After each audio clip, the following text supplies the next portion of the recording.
जमशेदपुर की दोनों ही नदियों का जलस्तर धीरे धीरे कम होने लगा है और इससे निचले इलाके के घरों में घुसा हुआ पानी धीरे धीरे अब निकलने लगा है। लोगों ने अपने सामानों को घरों में रखना शुरू कर दिया है, लेकिन सबसे बड़ी समस्या पानी निकलने के बाद गंदगी से हो रही बीमारी और महामारी के खतरे का है। जिला प्रशासन ने सभी निकायों को क्षेत्रों में ब्लीचिंग पाउडर और दवाइयों के वितरण का निर्देश दिया है। इसकी ज्यादा जानकारी दे रहे सहयोगी प्रभात कुमार।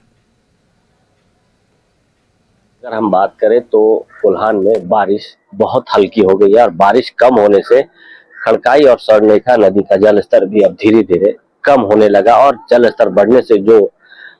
निचले इलाके में जो बाढ़ की स्थिति उत्पन्न हो गई थी, कई घरों में पानी घुस गया था, कई सामान बर्बाद हो गए थे, लेकिन अब वो धीरे धीरे पानी नदी का कम होने लगा। आप मेरे पीछे देखिए, हालांकि अभी भी जो नदी है वो डेंजर लेवल के आसपास बह रही है, लेकिन जो स्थिति कल इतने समय शाम के समय में थी, जो पूरा दोनों नदी स्वर्णरेखा और खड़काई दोनों ही नदियां डेंजर लेवल के ऊपर बह रही थी, लेकिन अब है धीरे धीरे पानी कम होने लगा। और जो बागबेड़ा की बात करें, कदमा शास्त्री नगर की बात करें या फिर मानगो क्षेत्र की बात करें, जहां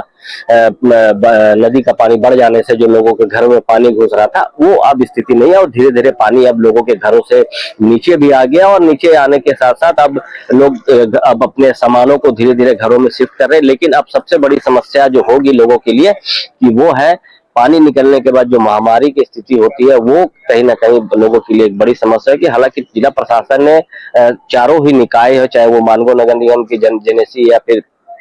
जुगसलाई नगर परिषद की बात करें, तो ये चारों ही निकायों को सख्त निर्देश दिया गया है कि आप एहतियात के तौर पर लगातार मॉनिटरिंग करें और जो भी बाढ़ पीड़ित लोग हैं उनको वो सहायता राशि पहुंचानी हो, सहायता जो पहुंचानी हो, खाने पीने का सामान पहुंचाना और साथ ही साथ ब्लीचिंग पाउडर और का छिड़काव लगातार करना है,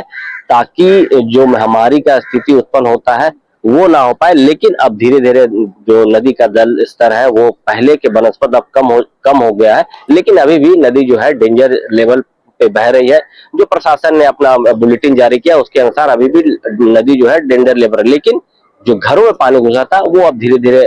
निकलता जा रहा है और लोगों को कहीं ना कहीं राहत की सांस ली कि अब धीरे धीरे पानी जो है वो नदी का पानी लोगों के घरों से बाहर निकल रहा है। लेकिन सबसे बड़ी समस्या है वो अब देखना है कि प्रशासन किस तरीके से पूरे महामारी को रोकने के लिए क्या उपाय करती है।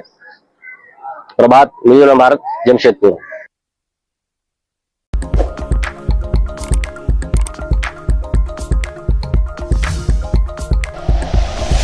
Like and share videos, subscribe करें हमारा चैनल और प्रेस करें बेल आइकॉन। न्यूज़ 11 भारत, सच है तो दिखेगा।